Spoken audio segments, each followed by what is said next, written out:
Hello, my name is John, and today we'll be reading A Long History of Leftist Hatred by Pat Buchanan on Townhall, posted June 16th, 2017.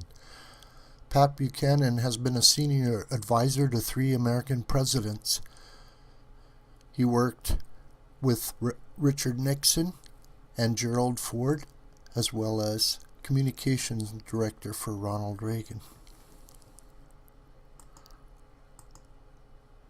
James T. Hodgkinson of Belleville, Illinois, who aspired to end his life as a mass murderer of Republican Congressmen, was a Donald Trump hater and a Bernie Sanders backer.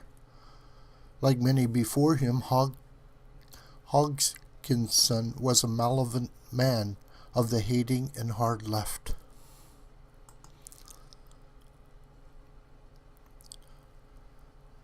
His planned atrocity failed because 2 Capitol Hill cops were at that Alexandria baseball field, providing security for House Whip Steve Scalise. Had these cops not been there, a massacre would have ensued with many more dead than the gunmen. Recall: there were no armed citizens at that Tucson grocery in 2011 when 6 were murdered and Representative Gabriel Giffords was gravely wounded along with a dozen others. The nutcase doing the shooting was only wrestled to the ground when he dropped a clip trying to reload. The Alexandria attack brings back memories of long ago. A day before my 12th birthday, when I was in children's hospital with a broken leg, my parents brought me the news that Puerto Rican terrorists had just attempted to assassinate Harry Truman at Blair House. A heroic cop, Leslie Kofelt, died stopping them. In my 2nd year in high school, blocks from the Capitol, Puerto Rican nationalists entered the visitors gallery of the house and began firing semi-automatic pistols. 5 congressmen were wounded. Democratic politics has often proved a dangerous calling. Abraham Lincoln, James Garfield, William McKinley, and JFK, 1 in every 10 of all our presidents, were assassinated.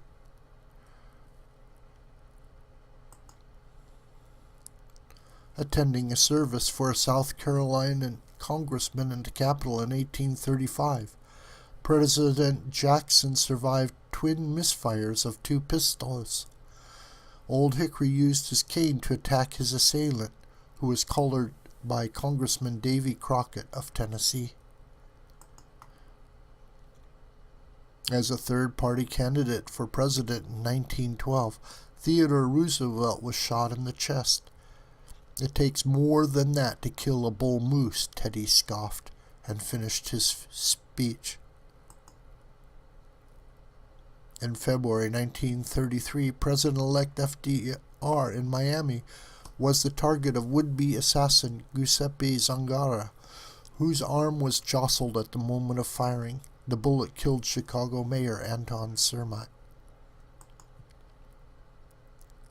Between the assassination of JFK in 1963 and near-mortal wounding of President Reagan by John Hinckley in 1981, Martin Luther King was murdered in Memphis in April 1968, and Senator Robert Kennedy 2 months later in Los Angeles. President candidate George Wallace, campaigning in Laurel, Maryland, was shot 5 times in May 1972 by Arthur Bremer, who had spent weeks stalking President Nixon. President Ford was the target of 2 attempts on his life in 1975. The first by a Manson family hanger-on, Lynette Squeaky Fromm. The second by radical leftist Sarah Jane Moore.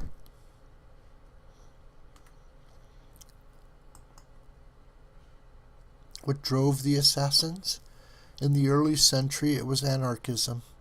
McKinley was killed by anarchist Leon Solgolsky in Buffalo, New York.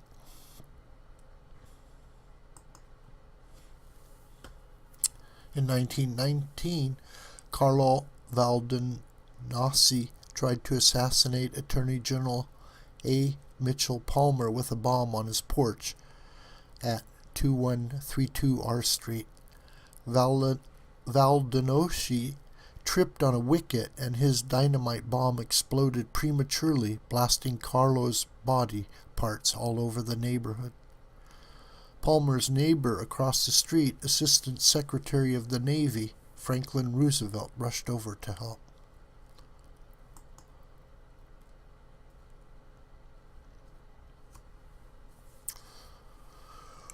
Palmer ordered a roundup of anarchists in what came to be known as the Palmer Raids and put in charge of field operations a 24-year-old lawyer and D.C. law enforcement prodigy by the name of J. Edgar Hoover.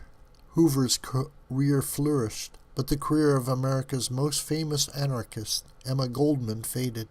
She and ex-lover, Alexander Berkman, who had tried to kill Carnegie Steel's Henry Clay Frick during the violent Homestead Strike of 1892, were rounded up and deported in 1920 with hundreds of anarchists to the new Russia of Lenin and Trotsky in a ship the press dubbed the Red Ark.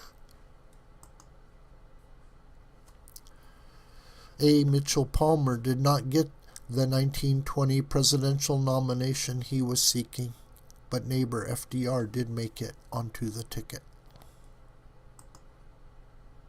As radical anarchists were the principal terrorists of the first quarter of the 20th century, and Puerto Rican nationalist terrorists dominated the 1950s. The 1960s and early 1970s were marked by the seemingly endless violence of the hard left, beginning with the communist Oswald, who had tried to shoot General Edward Walker in Dallas before killing JFK. The campus violence and urban riots of the decade, from Harlem to Watts to Newark and Detroit to Washington, D.C. and 100 cities after Dr. King's death, were not the work of the Goldwater Right. Those were the days of the Black Panthers, Students for Democratic Society, Weathermen, and Symbionese Liberation Army. It was America's radical left shooting cops and burning down ROTC buildings. Leftist violence propelled the political careers of Richard Nixon and Ronald Reagan. Hodgkinson wrote in his emails, "Trump is a traitor. Trump has destroyed our democracy. It's time to destroy Trump and Co." He's a big Bernie Sanders reporter. As for James Hodgkinson, he was a Trump-hating, left-wing terrorist.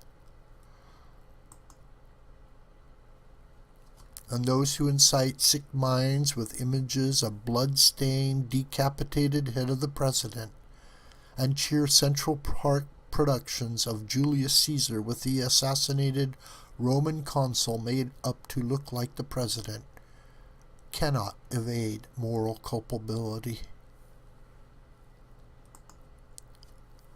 This video is a production of the School of the White Crane. My name is John Brooker. You can reach me through commentary on this video and also through my Gmail listed here. Please share this video with family and friends and on social media. May God richly bless you.